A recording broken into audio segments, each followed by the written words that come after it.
안녕하세요. 돈돈TV 시청자 여러분.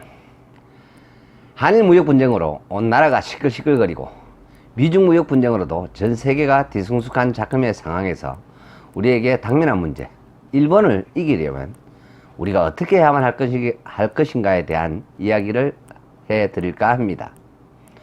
결론부터 말씀을 드리자면 현재로선 결코 우리는 일본을 이길 수가 없다입니다. 결국 공생의 길을 합리적으로 찾아야만 한다는 것입니다. 진보와 평등을 선택했던 우리 국민들은 지금 합리를 모르고 떼쟁이만 되어져 간다는 것입니다. 인류 최고의 어리석은 민족만이 하는 전형적인 행동입니다. 아르헨티나와 베네수엘라와 필리핀과 브라질 등 결국 지구상 수많은 떼쟁이 국민들은 처참함을 직면했습니다. 앉아서 천리, 서서 말리, 비행기 타고선 미래를 내다보는 남자, 돈돈돈TV의 천주영입니다. 모든 인간은 동양이든 서양이든 똑같은 인간입니다. 한시적인 삶을 살며 망각함을 갖고 있으며 자기애적인 특징인 욕망이라는 것을 갖고 있어서 항상 서로 다르다고만 생각을 합니다. 이것은 곧 기준이 다르다고 생각하는 것이고 끊임없이 구별지어서 내 탓이 아닌 상대의 탓으로 돌리고 계급을 만들어내며 사회와 사회 간의 삶의 수준의 시간 차이가 존재함으로 인하여 헷갈리는 경우가 많이 있습니다. 이유도 간단합니다.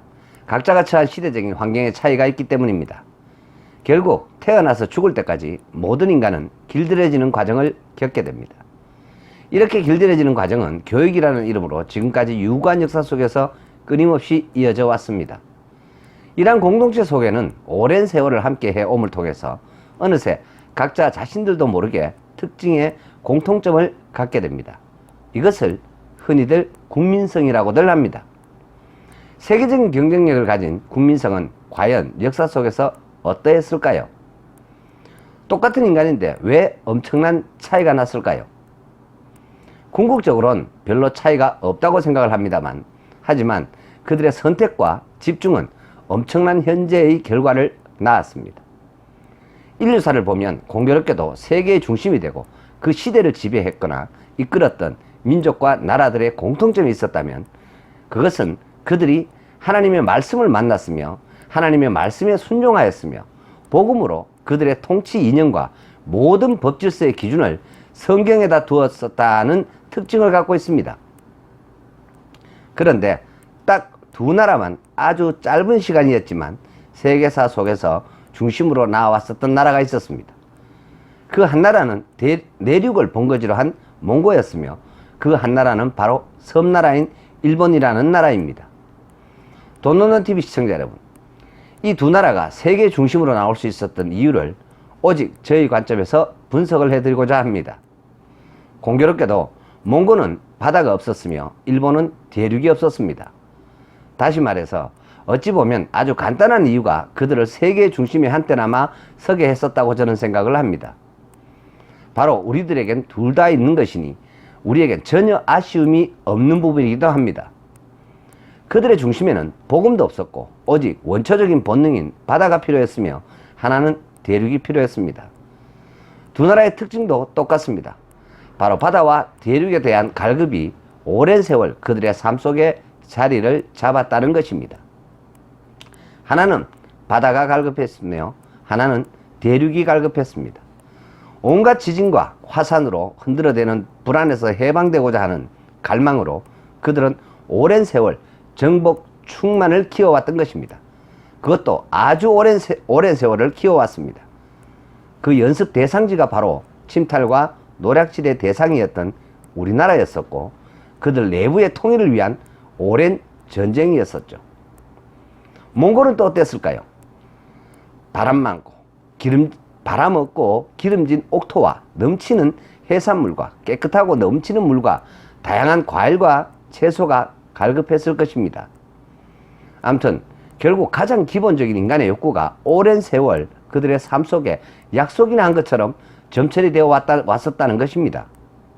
결국 이 두 나라는 자신들의 역사 속에서 힘을 응축하고 오랜 침략질과 노략질을 통하여 연습을 거듭한 후에 세계 속으로 그 야심을 드러내었고 지금도 세계 최고의 정복 국가는 몽고라는 이력을 갖게 되었습니다. 결국 그들의 삶 속에 전쟁이 대의로 습관된 특징을 갖고 있었다는 것입니다. 일본은 어떨까요? 거의 1000년에 걸친 일본 통일을 위한 내전을 겪었었고 우리나라를 침략질과 노략질을 해대면서 그들은 대륙 정벌을 꿈꿨었습니다. 일본의 임진왜란을 일으킨 명분도 명나라 정벌이라는 이유를 들었다는 것만으로도 그들의 중심이 어떤 갈급함이 있었는가를 증명하기에 충분할 것입니다. 바로 흔들리지 않는 대륙에 대한 오랜 갈급이 그들에겐 점철이 되었었다는 것이죠. 돈 놓는 TV 시청자 여러분, 자신을 알아야만 부자가 될 수 있다고 수없이 말씀을 드렸었습니다. 국가도 마찬가지입니다. 몽고도 일본도 똑같이 그들의 갈급함이 오랜 세월 세대를 이어오면서 각인된 결과로 세계 정복의 길을 걸었습니다.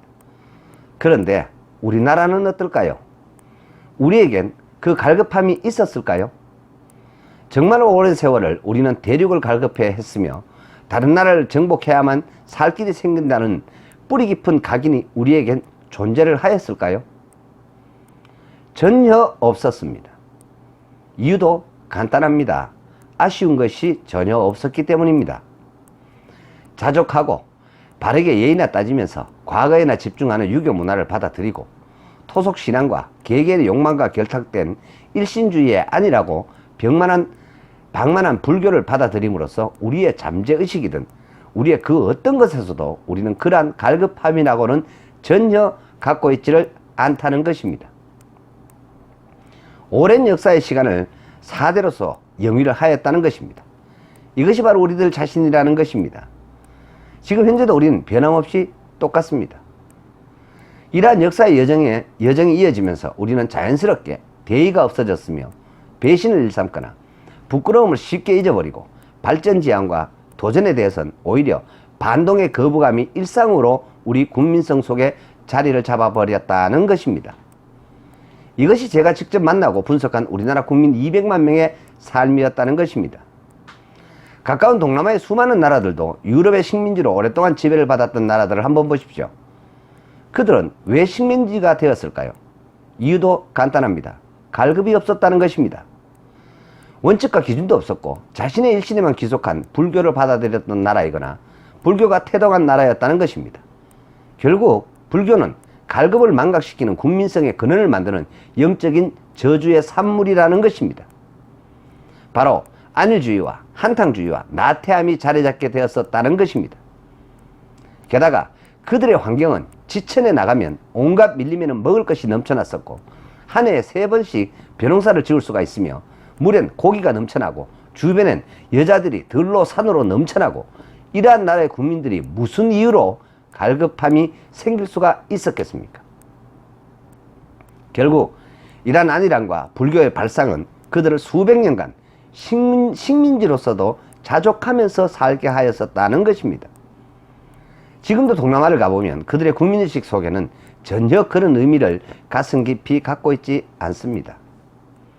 베트남도 공산화가 되었지만 그 어떤 것이 되었더라도 결국엔 그들이 죽은 것이고 그 피해와 고통은 그들 자신이 받은 것입니다.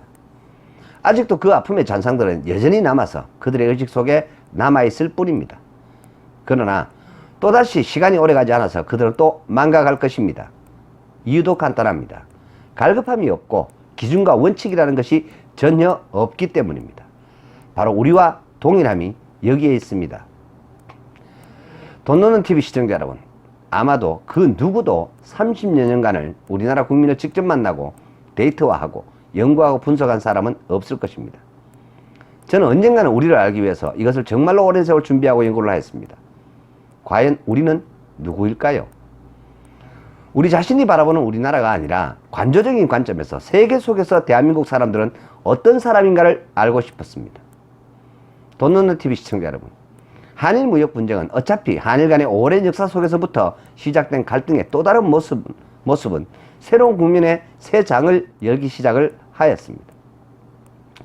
결과가 어떻게 마무리가 되든 간에 싸움은 둘 다 상처로 남게 되는데 바로 누가 더 이득이냐는 것입니다. 누가 더 잃을 것이 많을 것인가를 제대로 볼 줄 알아야만 한다는 것입니다. 저는 오랜 시간을 영업을 하면서 수많은 영업 기네스들을 이루어 보았습니다. 어떻게 해서 그렇게 할 수가 있었을까요? 이유도 간단합니다. 바로 사람을 중심으로 접근했기 때문입니다. 제가 목표로 하는 목적물을 쫓은 것이 아니라 사람을 쫓았고 그 사람을 공략을 하였기 때문입니다. 사람의 욕구를 집중했고 시대를 읽었습니다. 그러니 당연히 신기술과 신기법들을 만들어내었었고 당연히 수많은 기네스들을 만들 수가 있었습니다. 대부분의 영업인들은 오직 간단한 계략이나 속임수와 자신과의 적당한 타협과 불의를 서슴없이 질러댔었습니다. 그렇게 되기까지 제가 먼저 어떻게 했을까요? 바로 오랜 시간을 공부하고 연구하고 준비를 하였었다는 것입니다. 어쩌면 사소한 영업을 위해서도 연구하고 준비를 하는데 우린 이번 한일 무역 분쟁을 전혀 준비 없이 시작을 하더라는 것입니다. 일본인과 일본의 역사와 국민성을 전혀 모르면서 한마디로 미친 짓이라는 것입니다. 결국 어떻게든 마무리는 되겠지만 우리가 훨씬 더 많은 손실을 입게 됩니다. 이유도 간단합니다. 우리는 정작 우리 자신들을 아는 것이 전혀 없기 때문이며 이러한 준비도 연구도 전혀 없이 그 어떤 기준도 원칙도 없는 국가의 기본 구조를 갖고 있다는 것입니다. 그런 국민성을 갖고 있다는 것입니다. 돈노노TV 시청자 여러분, 우리가 지금 밥 먹고 살만한 세상을 만든 것은 새마을운동의 강력한 리더십에 의한 결과일 뿐임을 반드시 알아야만 합니다. 그것을 최소한 수대를 이어갈 때에 우리의 참 기준과 참 원칙이 자생하며 뿌리를 내리게 된다는 것입니다. 그런데 조급하고 중심 없는 우리 국민은 배반을 핑계삼아 내분의 갈등의 골만 키워왔을 뿐입니다. 미국이라는 나라의 한 개 주도 되지 않는 땅덩어리를 갖고선 천연자원이라고는 하나도 없는 채로 우리는 무슨 평등을 외치고 무슨 진보를 외치고 한다는 것입니까? 밤낮 없는 데모와 투쟁으로 온갖 사회 혼란을 일으킨단 말입니까? 정말로 이것을 물어보고 싶습니다. 도대체 우리가 고작 반도의 자그마한 구석에 갇혀가지고선 머리에는 암덩어리 괴뢰를 하나 얹고선 핵폭탄을 머리 위에 이고선 무슨 평등을 이야기하고 진보를 이야기한단 말입니까? 그래서 천만 대대손의 역적 중 역적은 바로 김대중이라는 것입니다. 역적 중 역적은 바로 김영삼이라는 것입니다. 학생운동과 노동운동과 정교조운동은 너무도 이른 우리의 조급증과 우리의 대의 없음이 낳은 우리의 체질이며 부끄러움일 뿐인 것입니다. 결국 이러한 부분의 계기는 배신이라는 사건 하나로 시작이 되었던 것입니다. 40년이라는 시간이 흐르고 우린 또다시 배신을 목도하였습니다. 바로 박근혜 전 대통령 탄핵 사건입니다. 이것을 혹자는 역사적인 운명 같은 것이라고도 말하지만 그것은 간신배들이나 하는 말이며 바로 우리의 피 속에 녹아있는 배신의 DNA일 뿐인 것입니다. 이것이 있는 민족은 결코 지구상에서 지금까지 단 한 번도 승리나 정상을 이룩한 적이 없었다는 것을 아시길 바랍니다. 돈노노TV 시청자 여러분, 여러분이 가고 저도 가고 후대는 계속해서 오고 오며 또 그 후대가 가고 나도 지속해서 오고 오기를 여러분들 모두는 원하실 것입니다. 그런데 그것을 이어가기 위해서는 가장 필요한 것이 무엇일까요? 바로 우리를 하나로 할 수 있는 기준과 원칙이 있어야만 한다는 것입니다. 우리는 지난 5천년 동안 이것이 전혀 없었다는 것입니다. 지난 우리의 역사가 그랬습니다. 남의 손에 의한 해방을 맞이했으면서도 우린 처음부터 싸웠습니다. 분쟁하고 분당했습니다. 이유도 간단합니다. 한나라의 국민으로서 하나된 기준이 없었기 때문입니다. 오직 개개인만 있으며 100년, 1000년을 위한 대의를 가진 기준과 원칙은 지금까지도 그 어디에도 없기 때문입니다. 결국 우린 그런 것이 없는 국민성을 갖고 있다는 것입니다. 먼저 우리 자신이 이러함을 싫든 좋든 받아들여야만 합니다. 불과 우리보다 수십 배나 짧은 역사를 가진 미국이라는 나라를 한번 보십시오. 그들은 그렇게 짧은 시간에 세계 최고의 강국이 어떻게 되었을까요? 그 원인도 간단합니다. 그들은 처음부터 하나된 원칙과 기준을 갖고 있었습니다. 그 첫 번째가 성경이었으며 복음이었습니다. 그 두 번째가 건국 이념 안에 그 누구도 예외를 두지 않았던 원칙을 갖고 있었다는 것입니다. 전 세계의 모든 인종이 다 모였고 전 세계의 모든 국가 출신들이 다 모인 미국이라는 나라는 어떻게 최강국이 되었을까요? 바로 건국 이념과 그들의 헌법과 국민 정서 속에 각인된 원칙과 기준은 그 누구도 깰 수가 없으며 예외가 없다는 대의를 갖고 있기 때문이라는 것입니다. 전 세계는 정말로 미국을 배우고 익히고 알고자 지금도 혈안이 되고 있으며 그 모델을 자기네들의 것으로 만들고자 연구하고 노력을 하고 있습니다. 그런데 우리나라는 어떠했을까요? 해방 후부터 지금까지 항상 반미를 외치는 세력은 항상 존재하였다는 것입니다. 이것이 바로 우리나라입니다. 전 세계인이 지금도 모여들고 있고 전 세계 최고의 국민으로 대접을 받는 미국 시민이 되고자 거의 전 세계인이 지금 혈안이 되어 있다고 해도 과언이 아닐 정도입니다. 이를 증명이라도 하듯이 우리나라 사람들로서 또한 현재 미국 영주권자나 시민권자들은 얼마나 많습니까? 게다가 대기자들도 수만 명에 이릅니다. 현재 우리나라 국민들, 국회의원들의 90%가 자손이나 후손을 미국 유학이나 미국에다가 두고 있다는 사실은 무엇을 의미를 할까요? 돈 놓는 TV 시청자 여러분, 미국 시민권 한 장이 돈으로 환산해서 얼마나 되는지 생각해 보셨습니까? 우리나라 시민권은 얼마나 되는지 생각해 보셨습니까? 돈 놓는 TV 시청자 여러분, 제가 돈 말고는 아는 것이 없어서 돈으로 시민권의 가치를 간략하게 환산해서 알려드리겠습니다. 우리나라 시민권은 1억 원이면 충분합니다. 미국 시민권은 50억을 갖고서도 하늘의 별 따기입니다. 다시 말해서 우리나라 시민권은 누군가가 다양한 이유로 우리나라에 들어와서 열심히 우리 사회에 기여하고 적응을 하여서 현금으로 약 1억 정도를 통장에 잔고로 확보할 정도만 된다면 그 사람은 우리나라 시민이 되는데 별로 문제가 되질 않습니다. 그런데 미국 시민권을 얻으려면 똑같은 방법으로 미국을 가서 거기서 열심히 일해서 저축한 통장 잔고가 50억이 미국 은행에 예치가 되어 있어도 시민권을 받기가 매우 어렵습니다. 그런 엄청난 시민권이고 국적이고 나라인데 우리 무엇을 알고 있다고 반미를 외쳐대는 겁니까? 바로 그들의 기준과 원칙을 지키겠다고 맹세를 하기 위해선 이렇게 어마어마한 돈이 필요하다는 사실을 생각이나 해보셨습니까? 돈 놓는 TV 시청자 여러분, 지금도 미국 이민 30년이 되었는데도 현재도 미국에 실제로 살면서도 미국 시민권을 못 받은 우리 한국 사람들이 얼마나 많은지 생각해 보셨습니까? 게다가 전 세계를 한번 다녀보십시오. 다른 나라의 입국 심사대에서 우리나라 여권 소지자와 미국 여권 소지자에 대한 각국의 입국 심사는 가히 기가 막힐 정도로 차별되어 있습니다. 왜일까요? 바로 국력입니다. 세계 초강대국인 미국의 시민이기 때문입니다. 또한 그들이 전 세계 어딜 가든 어느 나라 출신으로 미국 시민권자가 되었든지 미국 시민권자가 된 이상 미국의 건국 이념과 그들의 하나된 원칙을 준수하고 그들의 자긍심을 결코 잊지 않는다는 것입니다. 돈 놓는 TV 시청자 여러분, 참으로 웃슬픈 이야기 하나 할까요?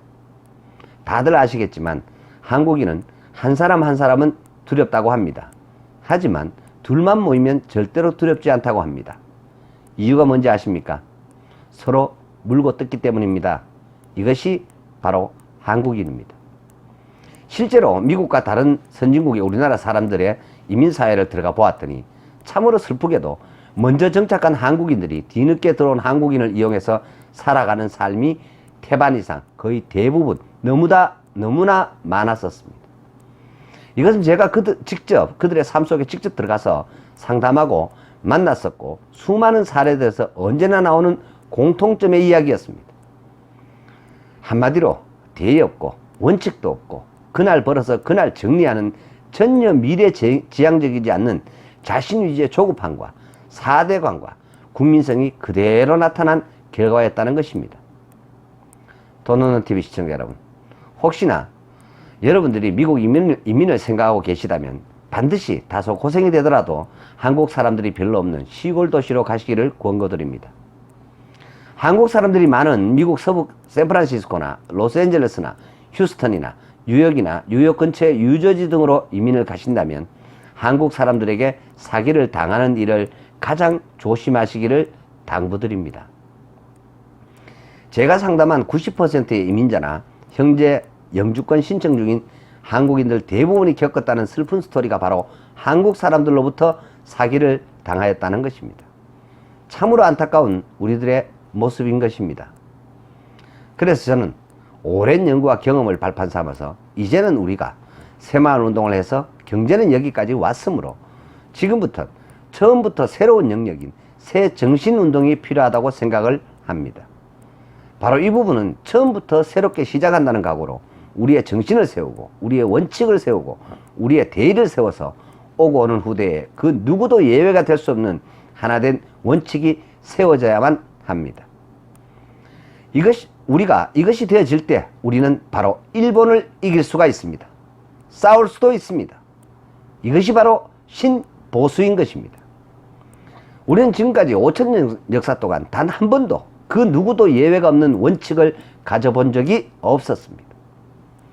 이것을 세우는 것이 바로 보수이며 과거의 보수가 아닌 신보수가 세워져야만 한다는 것입니다. 그럴 때 비로소 우리는 일본을 꺾고선 대륙의 진출을 꿈꿀 수가 있다고 저는 생각을 합니다. 우리의 옛것을 회복할 수가 있다는 것입니다. 지금 우리는 진보나 외치고 평등이나 추구하고 미투 운동이나 하고 소녀상이나 만들고 노동운동이나 하고 시민운동이나 하고 할 만한 시기도 상황도 조건도 아님을 직시하시고 새 정신운동을 일으켜 세워나가야만 할 것입니다. 새 정신운동의 목표는 첫 번째, 반공입니다. 두 번째로 옛땅 만주와 연해주를 회복하는 것입니다. 세 번째는 내 탓이요 하는 운동입니다. 네 번째는 국기 정립입니다. 다섯 번째로는 기독교를 국교로 선포하는 것입니다. 이 길만이 우리의 살 길이며 일본을 이길 수 있는 유일한 방법일 뿐인 것입니다. 돈돈돈TV 시청자 여러분, 오직 돈의 관점과 생존과 번영의 관점으로 일본을 이길 수 있는 유일한 방법을 오늘 제시를 하여 드립니다. 참고를 하시고 각자 우리 자신을 유구한 역사 속에서 관조적으로 한번 바라보시면서 깊이 있는 생각으로 발전지향적이며 도전지향적인 대의를 가져보시기를 당부를 드립니다. 돈 말고 나는 것이 없는 남자, 돈과 인생을 연구한 남자, 여러분을 반드시 부자로 만들어 드릴 남자, 돈돈돈TV의 천주영이었습니다.